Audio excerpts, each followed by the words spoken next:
Auzubillahiminash-shaytanir-rajim. Bismillahir-rahmanir-rahim. Beta, welcome back. Welcome again to YouTube classes. Here, me in front of you with a grade 10 physics book, and we are covering the midterm course. बेटा last जो topic मैंने आपके सामने रखा था बेटा वो wave की जो टाइप्स थी लॉन्गिट्यूडनल ट्रांसफर वेव, उसी की कंटिन्यूटी में बेटा वेव के साथ रिलेटेड एक और टॉपिक है जिसकी आज बेटा आपको ऑनलाइन क्लासेस में भी डिटेल मिलेगी, लेकिन उसकी जो बेटा जो है यूट्यूब पे जो अवेलेबल होगी वो आपके सामने ये वीडियो मैं आपके लिए बेटा तैयार कर रहा हूँ। तो ये देखें बेटा आपके सामने है बेटा, ये है जी different characteristics of wave parameter. Wave को बेटा समझने के लिए, वेव को मेजर करने के लिए कुछ ऐसे पैरामीटर्स है जिसको समझना जो है ना वो ज़रूरी है। और देखें चूँकि मैंने कहा कि वेव एक फिजिकल फिनोमेना है, तो इसके साथ टाइम पीरियड का, इसके साथ फ्रिक्वेंसी का, इसके साथ वेवलेंथ का, इसके साथ वेव साइकिल का, इसके साथ एम्पलीट्यूड का, इसके साथ वेव स्पीड का, ये जो 6 टर्म्स है बेटा, तो ये बेटा ये हम कवर करेंगे इंशाल्लाह। पहले जो 3 टर्म्स है ये पहले वीडियोज़ में बेटा आपके सामने रखेंगे। और ये देखें बेटा सबसे पहले हमारे पास वेवलेंथ है। So wavelength is the shortest distance between 2 points where the wave pattern repeats itself। अगर आप बेटा थोड़ा सा रीमेमोराइज करें तो मैंने ये भी कहा था कि क्रेस्ट टू क्रेस्ट जो हॉरिजॉन्टल डिस्टेंस होता है बेटा ये भी वेवलेंथ ही होती है। तो उसी तरीके से चूँकि ये एक डिस्टेंस है, इसका यूनिट भी मीटर है और इसका जो है ना बेटा लैम्डा इसका सिंबल है, ग्रीक लेटर है। नेक्स्ट बेटा हमारे पास जो आ रहा है बेटा वो क्या है जी, that is amplitude. Horizontal distance is, I told you that horizontal distance of a wave is known as a wavelength, but when we talk about the vertical distance, that is vertical distance here is in front of you in a diagram here. If you look it carefully, this is a vertical distance which is represented by x naught, or we can also represent it with a. So this vertical distance is known as a amplitude। अगर उसको हम definition के form में से रख सकते हैं कि या तो मीन पोजीशन की अबव मैक्सिमम डिस्प्लेसमेंट होगी या मीन पोजीशन की फिर डाउनवर्ड जो है ना बेटा वो maximum displacement of the vibrating body या वेव की जो यहाँ पे होगी तो वो आपके पास एम्पलीट्यूड होगी।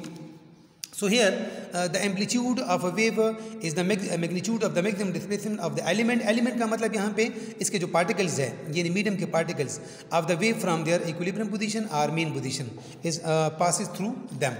तो मतलब ये कि मैक्सिमम डिस्प्लेसमेंट एलिमेंट्स की या तो अबव द मीन पोजीशन या बिलो द मीन पोजीशन बेटा ये क्या होती है, ये हमारे पास एम्पलीट्यूड को रिप्रेजेंट करता है, उसको हम सिंबल x नॉट और a से रिप्रेजेंट करते हैं। सिमिलरली क्योंकि ये भी एक लेंथ ही है, डिस्प्लेसमेंट है, तो इसलिए हमारे पास का जो यूनिट है वो मीटर है, symbol m is use for here. The next which we have to अच्छा बेटा साथ में आपको ये भी बता दूं, अगर आप इन दो चीज़ों को देखें बेटा तो अगर तो एम्पलीट्यूड को अगर आप थोड़ा सा सिंपल पेंडुलम के फिनोमेन उसमें देखें तो हमने जो प्रीवियस टॉपिक्स में simple pendulum simple harmonic motion को एक्सप्लेन करने के लिए मैंने सिंपल पेंडुलम की एग्जांपल आपके सामने रखी थी बेटा, तो उसमें भी वाइब्रेटिंग बॉडी की जो है ना जो मैक्सिमम डिस्प्लेसमेंट होती है on either side, mean position के इस साइड पे या इस साइड पे बॉब की, तो बेटा वो भी आपके पास क्या थी बेटा amplitude. The next term which we have to cover it here that is a wave cycle.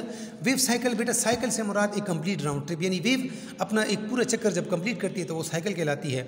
So here definition is in front of you in a long form. As the wave passes a given point along its path that point undergo cyclic motion. The point displace first in the one direction and then in the other direction. Finally the point return to its original position and that will be known as a wave cycle. बेटा अगर इसकी मैं अगर आपको diagrammatically थोड़ा सा बता दूँ, ये देखें बेटा ये देखें ये पॉइंट P है, तो यहाँ से ये देखें ये वेव, ये देखें C1 C2 C3 C4, ये 4 वेव्स साइकिल है, यानी ये 4 वेव है अपना कंप्लीट चक्कर, तो वेव साइकिल है। ये पॉइंट P से गुजर रही है, तो मतलब है कि अगर हम उसकी देखें तो 4 waves passing through this point in 1 second, तो फिर इसकी फ्रिक्वेंसी जो है ना बेटा वो 4 बन जाती है। So this is all about wave cycle. और वेव साइकिल का जो रिप्रेजेंटेशन है बेटा वो C है, C से हम इसको रिप्रेजेंट करते हैं, डायग्राम में भी मैंने आपको बता दिया। इसमें एक और चीज़ बेटा आप जहन में रखें कि मीडियम के पार्टिकल्स, चूँकि वेव पैदा ही तब होती है जब मीडियम के पार्टिकल डिस्टर्ब होती हैं। चूँकि मीडियम के पार्टिकल की डिस्टर्बेंस जिस फॉर्म में जिस फेज़ में जाती है तो वो वेव होती है। तो यहाँ पे अगर मैंने यह लिखा हुआ है कि अंडरगो साइक्लिक मोशन, तो ये बेटा उसके मीडियम के पार्टिकल की साइक्लिक मोशन की बात कर रहा है। और cyclic motion just like simple harmonic motion बेटा, जिस तरह which we have studied in that is in simple pendulum mass attached to spring. तो बेटा ये सारी चीज़ें जो है ना आप के सामने मैंने रख ली है। ये 3 टर्म्स बेटा कैरेक्टरिस्टिक वेव पैरामीटर के साथ मैंने आपके सामने एक्सप्लेन किए बेटा। अगली जो 3 टर्म्स है बेटा वो आपके सामने नेक्स्ट वीडियो में जो है ना बेटा वो अवेलेबल होगी, लेकिन ये 6 के 6 जो है ना बेटा आपने समझने हैं ताकि आपको फिर वेव की जो एक्चुअल नेचर है उसको मेजरमेंट का जो तरीका है वो आपको समझ आ जाए बेटा। नेक्स्ट वीडियो के लिए अल्लाह हाफिज़।